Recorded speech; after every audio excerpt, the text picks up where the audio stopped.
Una vez que se tiene la totalidad de los ingresos determinados en esta ley, eso es lo que se distribuye a través del presupuesto de egresos de la Federación, y entonces lo que se envió ayer es el proyecto de presupuesto de egresos de la Federación, que trae todos los gastos que está estimando el gobierno tener para el próximo año. Ahora, ¿cómo se prepara? Y esto es algo similar a lo que hicimos el año pasado, solamente para recordarles cuál es el proceso de elaboración del paquete económico. Lo primero que se determina, como yo decía, es el marco macro, es decir, cuáles son las variables, a cuánto esperamos crecer, etcétera. Con el marco macroeconómico se estima cuánto es el déficit, que es consistente con una ruta sostenible del endeudamiento, y nosotros estamos proponiendo un déficit que va a hacer que baje en 1 punto del PIB el endeudamiento esperado al cierre de este año, y se estiman los ingresos. Esto nos da la ley de ingresos, y con eso es lo que se ve el financiamiento total, y el gasto es idéntico al financiamiento total. Así es como se prepara el paquete económico. Y después vienen fechas muy específicas de cómo se va a ir aprobando esto.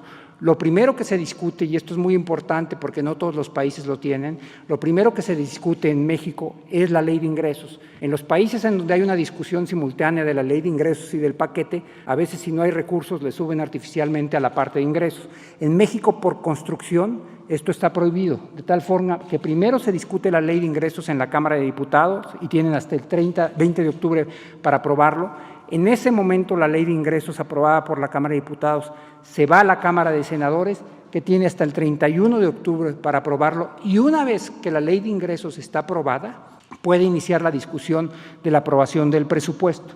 Como el presupuesto no va a ser más allá de lo que ya se aprobó de ingresos, el presupuesto únicamente se discute en la Cámara de Diputados. Así es que hay un tratamiento asimétrico a lo largo de las cámaras. Ambas cámaras aprueban la ley de ingresos, pero solamente la Cámara de Diputados aprueba el proyecto de presupuesto de egresos de la Federación. Ahora, ¿cuáles son las características más importantes que tenemos? Probablemente uno de los elementos distintivos de este paquete es cuando comparamos el marco macroeconómico que esperamos tener este año, no con el aprobado en el año 2020, sino con lo que se espera al cierre del año 2020. Como ustedes recordarán, en el paquete del año pasado habíamos pensado y estimado que el crecimiento del PIB iba a ser del 2%. Esto es antes de la pandemia del COVID. Estamos estimando una caída de la actividad económica del 8%, que es la combinación de una caída de alrededor del 10% en el primer trimestre, y el primer trimestre tuvo un crecimiento nulo en el primer trimestre y una caída de 18.7 en el segundo, con un repunte en el segundo trimestre. No hay un aumento de impuestos y no hay incremento de los impuestos. El incremento en la recaudación está basada en poder utilizar los instrumentos que se nos han dotado en los últimos 2 años para luchar contra la evasión fiscal, la simulación fiscal y el uso de facturas falsas. Entre esos instrumentos están la ley contra la facturación, la que evita las condonaciones y la que permite y la eliminación de la compensación universal. Ahora, esta es la composición de esos ingresos. Las variables están en términos nominales, pero los cambios están en términos reales. Probablemente lo que puede ser, si nos fijáramos en algunas cifras relevantes, por ejemplo, los ingresos tributarios, que son los impuestos que recauda, como pueden ver, para este año estaban estimados 3.5 billones de pesos, pensamos recaudar alrededor de 3.2, es decir, el efecto del cierre de la economía tiene un impacto de alrededor de 280,000 millones de pesos, pero sobre esa base va a tener un rebote importante que nos va a llevar alrededor de 3.55 billones de pesos para el próximo año. ¿Cómo está compuesto este gasto obligatorio? El primero es el de los ramos autónomos, es decir, son los entes autónomos, como por ejemplo la Cámara de Diputados, la Cámara de Senadores, el IFE. Hay una característica muy importante del gasto asociado y al presupuesto de los ramos autónomos. Ellos pueden decidir de mutuo propio cuánto es lo que van a proponer y nosotros no podemos cambiarlo y lo incorporamos en el paquete. Lo que sí hicimos, yo envié por instrucciones del presidente una carta muy respetuosa a los titulares de cada uno de los ramos autónomos, explicándoles la situación económica que vive el país y que estábamos seguros de que se portarían de manera solidaria y en enviarían un presupuesto, una propuesta acorde con ello. Nosotros, como decía, no lo podemos cambiar. La Cámara de Diputados sí lo puede cambiar. El segundo, después de los ramos autónomos, son los montos de pensiones y jubilaciones, que este es el primer año en que rebasa el presupuesto el billón de pesos, es decir, alrededor del 16% de todo el presupuesto va a pensiones y jubilaciones. Tenemos además los llamados ramos generales, que son aportaciones a entidades federativas como el ramo 33 o el ramo 25, que son 752,000 millones de pesos. Como pueden ver, nada más entre las aportaciones a entidades y municipios y las participaciones son alrededor de 1.6 billones de pesos. Y luego aportaciones a seguridad social y el ramo 25, que es lo que va a las universidades. Todo esto no fue tocado. Hubo una decisión que sí fue muy importante. El presidente de la República nos instruyó, y eso se puede ver en el ramo 25, que mantuviéramos en términos reales que no fueran afectado el presupuesto de las universidades públicas del país, de tal forma que en un contexto de finanzas estrechas el ajuste no lo hicimos en la educación superior, lo hicimos en la administración pública. Todo esto suma alrededor del 80% del presupuesto, y lo que resta, alrededor del 19%, el 1.2 billones, es lo que queda para la operación del gobierno.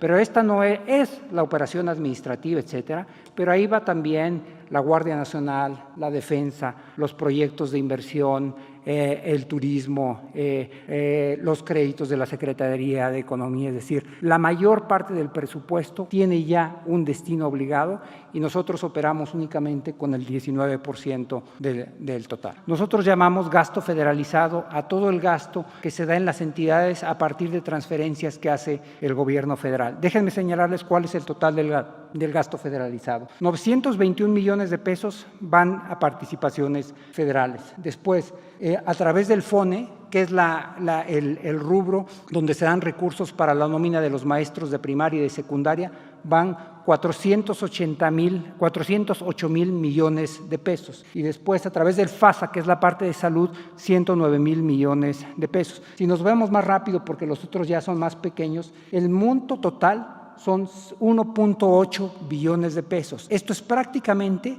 un tercio de todo el presupuesto que tiene el gobierno federal. Si le das un par de clics más, de todo el presupuesto va un tercio a las entidades. Hubo ayer una movilización de campesinos, agricultores y de políticos, y tomaron la presa La Boquilla, que se estaba utilizando para cumplir con el compromiso que se tiene de entregar agua a Estados Unidos de conformidad con el Tratado de 1944. Pero como hay intereses políticos, electorales, se ha agarrado esto de bandera.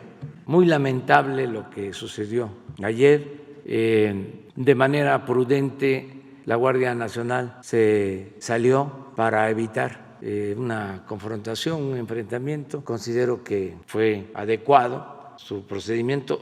En otra parte, en otra presa, hubo también enfrentamiento y se está haciendo la investigación.